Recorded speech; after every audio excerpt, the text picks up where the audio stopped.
Daniel Dubov mengalahkan pecatur nomor 7 Amerika Serikat dalam hal permainan catur blitz. Game ini terjadi pada kejuaraan dunia catur blitz 2024. Dubov ketika itu memulai permainan dengan kuda F3. Pembukaan reti, sebuah pendekatan hipermodern mengontrol petak center menggunakan perwira.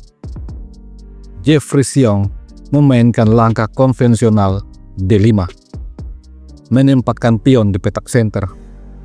Selanjutnya Dubov mendorong B3, mempersiapkan gajah fianchetto. Dibalas gajah F5, lalu gajah fianchetto, memberikan tekanan jangka panjang pada diagonal petak gelap. Setelah itu, hitam mendorong E6, mempersiapkan gajah petak gelap untuk keluar. Ini dibalas dengan D3. Dengan demikian, putih punya opsi lebih luas untuk mengimbangkan kuda. Permainan berlanjut dengan H6, langkah profilaksis, mencegah lompatan kuda di petak G5. Setelah itu, kuda B ke petak D2, lalu kuda F6 dikembangkan. Daniel Dubov selanjutnya mendorong G3. Seperti biasa, Daniel Dubov sangat suka bermain dengan double fianchetto. Jeffrey Seong kemudian mengeluarkan gajah petak gelap, persiapan untuk rokade, dan Dubov menciptakan gajah fianchetto yang kedua. Dia juga siap untuk mengamankan raja. Jeffrey Seong langsung rokade, begitupun dengan Dubov. Kemudian, gajah mundur ke petak H7 meskipun tidak diserang. Dari posisi ini, Daniel Dubov mengambil inisiatif untuk menyerang. Dia mendorong C4, dijawab C6, lalu benteng C1. Setelah A5, A3, lalu benteng E8, dan Dubov menempatkan benteng di petak C2. Dubov ingin mempersiapkan doubling benteng pada lajur C. Jeffrey Seong selanjutnya mengeluarkan kuda B ke petak D7, lalu menteri A1, tekanan melalui petak gelap. Setelah gajah ke petak D6, kuda ke petak G5, tantangan pertukaran kuda. Kuda makan kuda, gajah makan kuda, gajah makan gajah, lalu menteri makan gajah. Setelah itu, kuda mundur, ancaman pada menteri. Tentu saja menteri kembali ke petak B2. Jeffrey Seong selanjutnya mengadu menteri, namun Dubov menolak. Menteri ke petak B1. Setelah gajah G6, Dubov mendorong H3, lalu menteri mundur ke petak E7. Di posisi ini, Dubov kembali menempatkan menterinya di petak B2.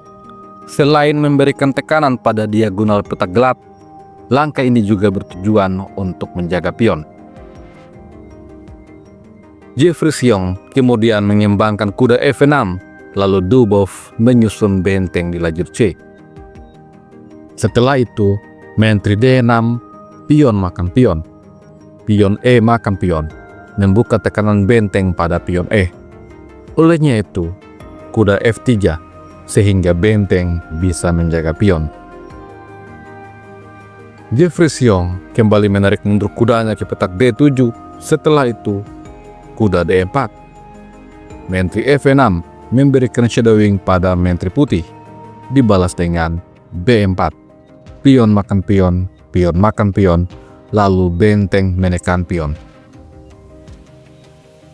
Kuda mundur ke petak F3. Tantangan pertukaran menteri dimainkan oleh Dubov. Namun, kali ini hitam menolak. Dia memilih menteri D6 untuk menyerang pion B. Dubov menjaga dengan benteng B1. Setelah itu, Jeffrey Seong menyusun benteng di lajur A. Raja kemudian ke petak H2, dibalas gajah F5. Selanjutnya, menteri C3. Benteng menyerang menteri lari ke petak D2. Setelah menteri ke petak F6, Dubov menempatkan menterinya di petak F4, memberikan shadowing pada menteri hitam. Di posisi ini, Jeffrey Sion menarik mundur gajahnya ke petak E6, mengancam pertukaran menteri.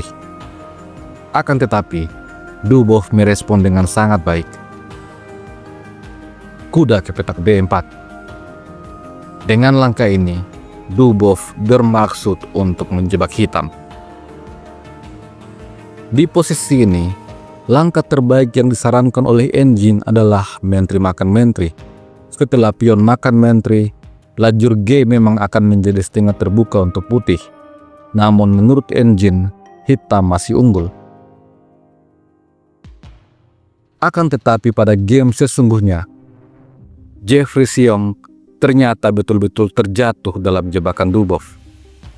Dia menempatkan menterinya di petak E5. Dia ingin Dubov makan menteri terlebih dahulu. Dan Dubov kali ini tidak menolak. Dia makan menteri. Setelah kuda makan menteri, Dubov punya balasan F4. Kuda hitam tidak punya tempat yang aman untuk lari. Kemanapun dia lari, semuanya akan merugikan untuk hitam. Jika kuda mundur ke petak D7, maka F5. Gajah tidak akan selamat. Putih menang 1 perwira. Dan jika kuda mundur ke petak G6, pion tetap ke petak F5. Salah satu dari gajah atau kuda harus dikorbankan. Putih akan menang. Oleh karena itu, Jeffrey Sion tidak ingin kehilangan perwira cuma-cuma. Di posisi ini, dia mengorbankan kudanya makan pion. Setelah pion makan kuda, benteng makan pion sambil menyerang kuda.